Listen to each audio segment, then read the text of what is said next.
You know, this might actually be the worst argument I've ever heard. The amazing thing about this dude is that he is so confident and he has no idea what he's talking about.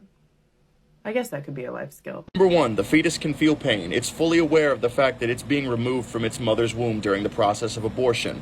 False. That is Catholic Church propaganda. There's a difference between saying the fetus can feel pain versus saying the fetus is fully cognitively aware of what's happening. Human beings do not gain consciousness until they have already exited the womb. You know how I know this? What do babies do once they're born?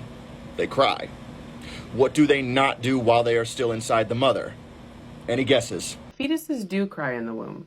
They also smile. They also can tell the difference between their mother's voices and other sounds. They can also distinguish between different flavors. And when they're exposed to what we would consider painful stimuli, they also grimace. Their heart rate increases. They release pain-relieving stress hormones. There's an ongoing debate about whether fetuses can feel pain and when and how, but I've never heard any experts on either side of the debate say they can't feel pain because they don't cry till they're born. Granted, I'm no expert on the human anatomy, but I'm pretty sure you need a fully functioning heart in order to have a heartbeat. But it can take anywhere from 17 to 20 weeks to fully develop. 20 weeks is about 5 months. This dude really just claimed that fetal heartbeat doesn't begin until 5 months into the pregnancy. This is the kind of biological education you get from abortion rights activists. The reality is that by the end of the 4th week after fertilization, or 6 weeks gestation, the heart is using coordinated muscle contractions to unidirectionally pump blood through veins to exchange oxygen and carbon dioxide.